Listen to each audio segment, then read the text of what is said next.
Hi. Sorry, I had to get some water. You like my Elden Ring and Mesmer statue? Tell you I'm a dedicated FromSoft fan. Anyways, how's it going, everybody? How's it doing? How's it going? Welcome back to another fan reading on r/slash Tales from the Creeps. Today, I wanted to read kind of a comedy horror thing. I haven't really. I mean, I kind of haven't. No, I have. I have. It was the cereal one. What was the cereal one? Completely forgot the name of it. Good lord, I'm a bad host. Anyway, the current story we have today is by Soggy Mush, and the story is called "The Creature in My Dad's Backyard Stole My Vape." I haven't read it. I haven't really looked into it. I just like I said, like I usually do. I will go and I will just read stories blind just to, so y'all can get my legitimate reaction as always. So again, thank you to Soggy Mush for letting me read a story. So anyway, without further ado, oh, sorry. All the links in the description and all the links will be in the description below to the author and so if you want to check them out, I highly recommend doing that. So anyway, let's try that again. Without further ado, the creature in my dad's backyard tried to steal my vape. Every summer, I visit my dad. Every night, I'm there. I flip the porch lights on, curl up on the closet closest chair, and keep the back door open, leaving just a thin knitting of screen between me and the inside. The only sounds are from the creek just next to the house and the electric click. Inhale, exhale. Made my incessant habit. A dark void encroaches from the hem of the deck. High above the sloped hill, nothing but the illuminated wooden planks, cascading down the stairs and faint highlights on the pines are visible. On occasion, in the veil of darkness, I see it. Two perfectly round, perfectly black eyes catching the light. It's the wilderness. I've seen eyes of lone animals from time to time, but these are just wrong. Too symmetrical, too close together. The first time I saw it, I was leaning over the railing during one of my smoke breaks. When I caught a glimpse of eyes looming below the trees, the realization it was staring back caused my shoulders to stiffen and my throat to tighten. Slowly, my feet pulled me backwards until the screen door knob stabbed my back. Pain erupted up my spine as I winced, my eyelids fighting to stay open as my face contorted, fixated on the orbs under the gap of the rail. My hand soon began to fumble in a quiet panic to open the two layers of doors. It wasn't until I broke the barrier did I finally exhale, a small puff of vapor leaving my lips. I braced myself again against the door as the breath turned into a cough. "I told you to quit," my dad on cue said, closing the fridge. "There's something out there," I squeezed out, clearing my throat. "I don't think it's an animal." A silent nod, and the old man was by my side, picking up the rifle leaning on the fireplace. With the quick sweep, he checked the tree line from where I originally stood. The eyes were gone. When I tried describing them to my dad, he shook his head, not knowing of such creature. "I thought some creep was in the back. It was in the yard." I'm sorry. I'm sorry. That's not him. Sorry, that's not the son. "I thought some creep was in the yard." He sighed as oh my gosh. He sighed as the gun's weight thumped against the carpet. "Think it was a person?" "I guess they didn't look like a deer or bear, eyes at least." I mumbled into my jacket. I couldn't tell. "Probably just some critter, Buttercup." "Sure." I began to only vape in the daytime or sneak hits in the bathroom. There's no vaping allowed in Dad's house, so that was all I could afford with my newfound fear. I even developed a fear of looking out windows at night, scared to make eye contact through a thin sheet of glass. Eventually, I tried to convince myself of my dad's words. I stared out the screen, scanning the tree line, working up the nerve to step out. The crisp night air licked my skin, water lapping over the rocks just below, creaking metal hummed across the hinges as the ache in my throat and lungs coaxed me out. I gave myself conditions. Keep the porch lights on, stay close to the door, and keep one door open. I didn't see the eyes that night. I didn't see them for the rest of that summer. I flew back to the heat of my college town. Fall and spring passed in a blur of notes and tests. The reprieve of winter break didn't leave an impact, just waiting around for classes to start and finish once again. I didn't regain a true sense of presence until I was back standing at that screen door. "Still haven't quit?" His voice snapped my trance, a frantic hand gripping the wooden door to swing it close. The booming thud shook its frame and rattled the screen behind it.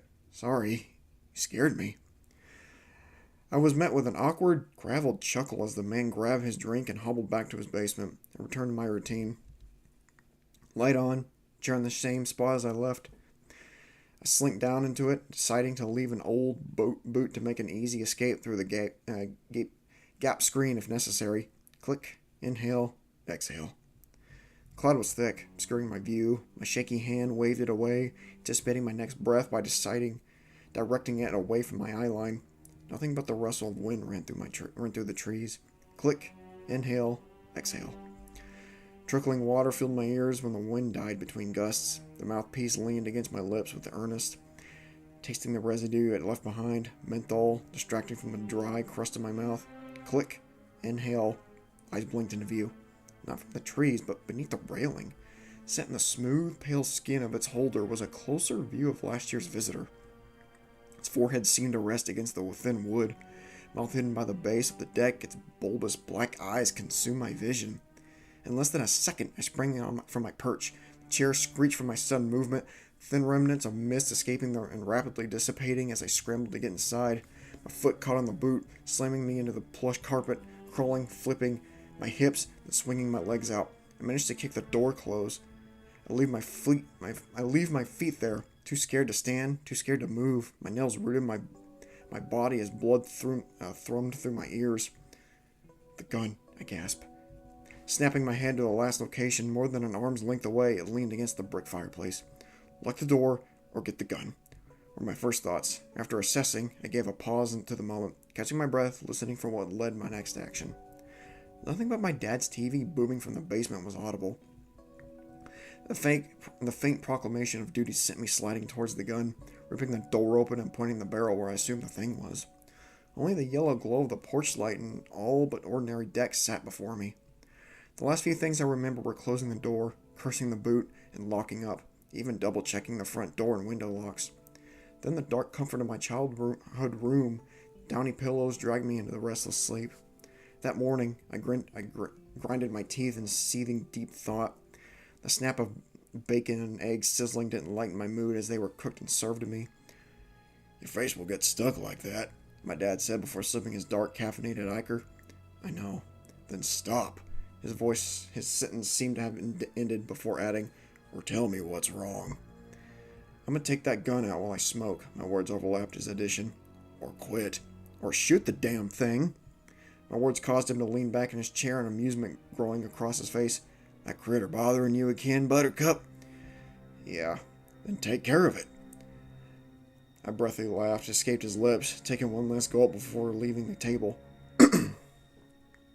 When a bitter bite of old bacon, I scarfed down my food, the numb flavor sliding down in half-chewed chunks. My sour mood and ill temper needed a fix. Not my pockets, nor at my bedside. My rage grew trying to find my vape. Outside was the last place I looked. Where the fuck is it? My boot slammed on the deck in a huff. An irrational justification popped into my mind. Did that fucking thing take it? In a final thrash of anger, I threw the cushions off my chair. A square of plastic went flying, bouncing off the screen door, slipping through the gap in the rotted corner. Cursed my former god and trudged down the stairs to retrieve it. Inhale, click, exhale. In a dark corner, saw an all too familiar glow. Fight or flight. Thought my anger would decide for me, but instinct sent me running. Reluctantly, I went out and got a new vape, not mentioning the incident to my dad. Maybe I bought it out of spite of both of them. Definitely because I couldn't stand not having one. Definitely because I didn't want to wrestle it for the thing under the deck. That fucker is stealing my shit. I'll kill it. I cursed, anger ripe from the drive over. I rushed the entrance of the gas station, interrupted the greeting with my request, rapidly showed ID, pay, leave. Ripping open the packaging, I sucked life into the mechanism. The buzz engulfed my starving lungs and mind. My drive over was muddled with resentment, so I spent the next 15 minutes planning my next step. Nothing special, just shoot it on sight, was the premise. I must have rehearsed the events over and over in my head till I got home. Light, chair, door, and now gun was the routine. The night passed and no sight of it. The night after, no sign of it. A week passed, no sign of it.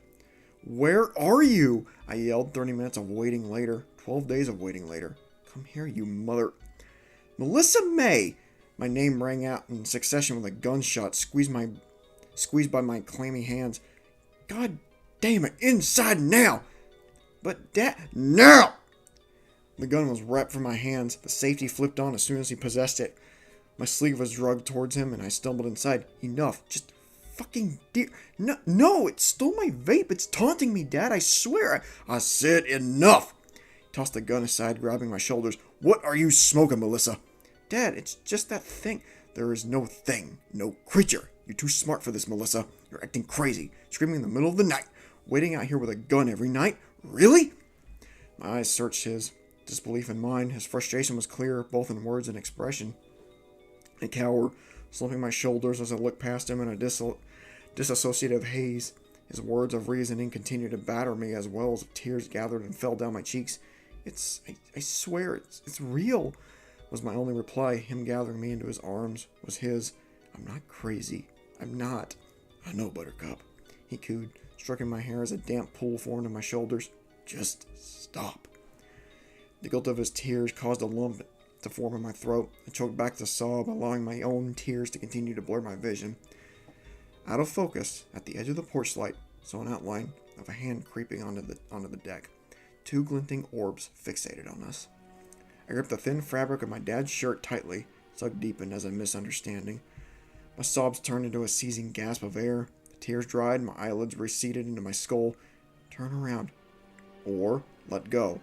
My brain couldn't pick one. My voice couldn't produce a sound beyond a small, shrill squeak. My legs couldn't muster a movement.